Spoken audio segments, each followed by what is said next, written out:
Thank you, Rashid, for the very warm welcome. So to kickstart the panel discussion, I'd like to invite the Vice President of Umrah Transformation at the Saudi Tourism Authority, Mr. Mossaab Hashem. Please round of applause for him.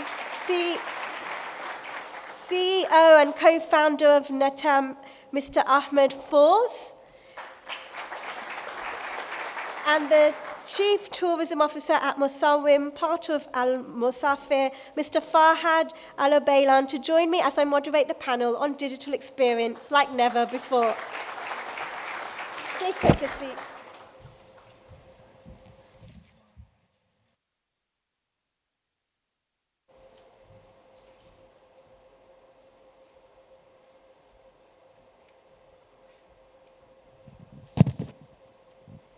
Thank you. Please take your seats. You've all got a microphone next to you yourselves as well that you can use. So hello, firstly, this discussion will highlight the seamless experience that Muslims from all over the world will enjoy whenever they wish to visit the kingdom for the purposes of Umrah and tourism. And we're very honoured to have you all on this panel today. First starting with Mr. Mossaab. In this discussion panel, we'll be covering the Kingdom's efforts in providing a seamless experience for Umrah growers. So I'd like to start by asking you about the scale of the steps the Kingdom has taken to digitize the Umrah journey. Thank you. I think we need to look at what Saudi is doing at large. In the past few years, Saudi now, the government services are all becoming digital. We are investing a lot in digitizing all aspects of life, I would say, including the government services and the services given to the citizens and the visitors to Saudi. If we look at Umrah specifically, I think the efforts of digitizing the Umrah and the Umrah journey started from 2000, when the first government entity that went digital was the Ministry of Hajj and Umrah, when they introduced the visa and all the services at that time. And since then, all government agencies and parties, they are working hardly in order to make sure that we have a seamless experience for the visitors who are coming to Umrah. In 2019, when the tourism was introduced, this accelerated even further the services provided through the digital platforms and the digitalization of the journey, as we can see in the e-visa for the people coming for tourism.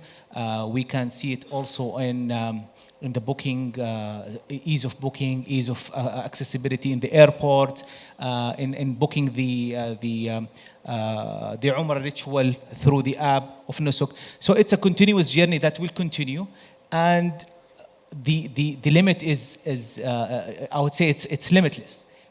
We want to be number one in terms of providing the services, the digital services to the visitor to Saudi, especially for the Umrah.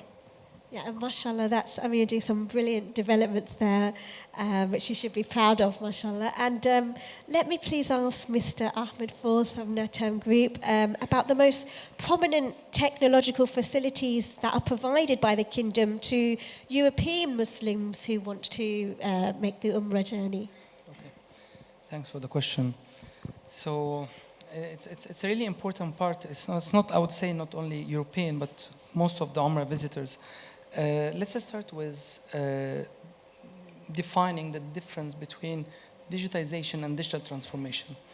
I would say in the past era, when everybody wanted to add the digital, I would say, suffix in the context of the discussion, they used to add, I would say, one extra website on the list. But this is not what's happening today. What's happening is real digital transformation initiative happening from the Kingdom and all the members of Nusuk and the STA, where they need to add a different user experience when it comes to the seamless experience of the Umrah visitors. At ntam, we believe a lot in how we can involve the pillars of the digital transformation pre, during, and post the visit itself. It's not like just one click away. No, it's more of an experience we need to improve. We need to make sure that it's a mutual thing that happens between the user experience and the service provider. At the end of the day, it's a service given to the people that wants to visit this holy destination. At the end of the day, if we manage to give them a really easy access to those services and have an extra elements of those, I believe with lots of, I would say, exciting projects, we are lucky to be within those projects in the coming phase. A lot will be happening to the European visitors and the rest of the world. Yeah, that's brilliant. And I'd also like to ask Mr. Fahad Alobailan, Chief Tourism Officer of Mossaab, what facilities do you provide for Umrah goers seeking entertainment and cultural events in the kingdom?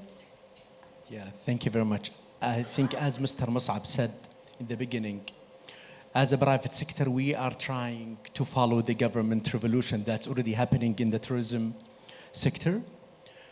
As a group, we are already in that market for more than 40 years. As Mawasim, we started to be providing Umrah and Hajj experience since maybe 20 years ago. But we leveraged the investment that we did in technology. So we already having, as a company, we already having a stream for leisure tourism, and also we are having the Umrah and Hajj experiences. But now, because of the government development that already happened in that sector, and also Vision 2030, to be having like 30 million pilgrims or mu'tamirin by 2030, and also 5 million pilgrims in 2030 as well. And also we are targeting all segments, not only economy segment, economy and mid, and also the luxury and VIP segments. So already we developed a lot of packages to be targeting these segments. However, to be enhancing the experiences from the beginning, from the traveling from the origin country till arriving to the Saudi Arabia, airport experiences, also transportation experiences, catering. Already we are partnering with a lot of service providers such as transformation company, technology companies, and also hoteliers already that available in Mecca and Medina. However, there is a big development already happening in our country, such as like in the same region, there is a big development happening in Al-Ula, happening in Medina Munawwara. There are a lot of museums, attractions already under development.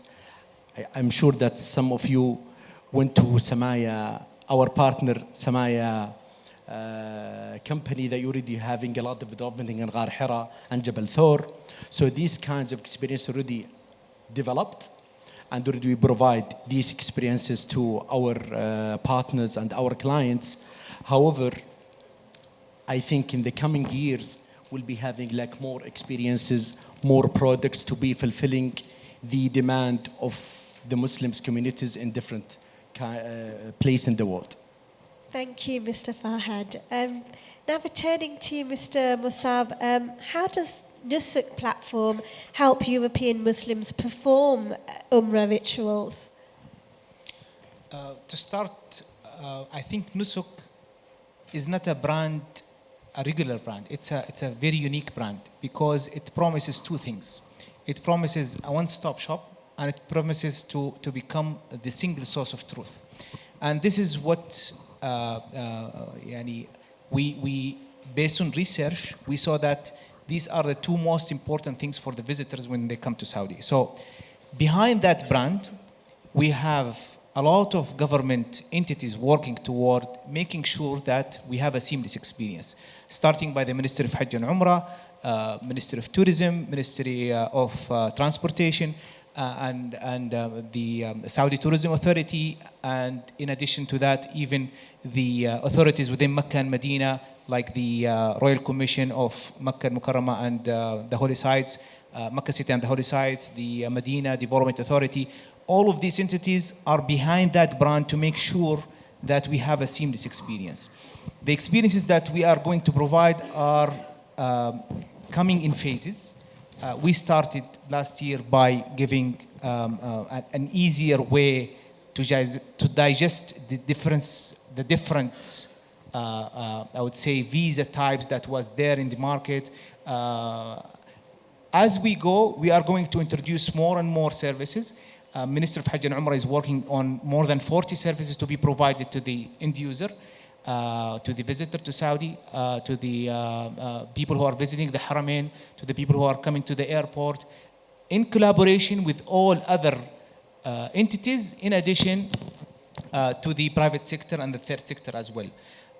We are also in the Saudi Tourism Authority, we are focusing all our efforts to make sure that the trade partners, the people who are working in Europe, in Asia, in the Americas, to have a lot of services that will enable them to serve better and serve more the visitors who are coming to perform Umrah. Inshallah, in the coming few weeks and few months, you will find services that is being rolled out as we go, both to the trade. We are going to support the trade in terms of providing content, providing a booking engine, and so on and so forth, and also by providing service to the end user where it matters, when it goes throughout the journey, starting from thinking and deciding on the packages, booking, arriving, transportation, accommodation, and so on and so forth. Thank you very much. And as for you, Mr. Ahmed, how can European Muslims make the most of these facilities? First of all, it's very hard to keep up with the with the amount of investments coming in and giving more to the people. And to say that, definitely your question comes in place where we need the people really to benefit from those services. So the question is how to make sure that there is a continuous feedback mechanism to understand their problems. You are producing a lot of new services. There's always a development for those services. This is step number one. Step number two is to understand the mentality. At Ntam, we put the guest experience at the center of our attention. This is how we develop our solutions, especially when it comes to the sentiment solutions, to understand the behavior change of those people with the introduction of new services, because people behavior really does play a big factor in the game.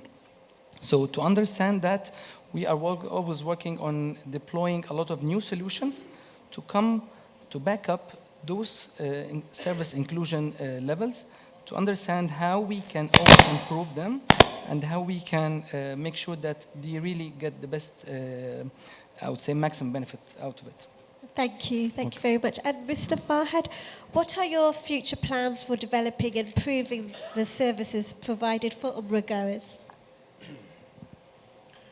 We are considering Umrah as an experience. It's not about like delivering the works that we should do it for pilgrims, but we are working closely with pilgrims enhancement program, as this is one of the program under Vision 2030, and also working closely with Ministry of Hajj and Umrah to enhance the experience.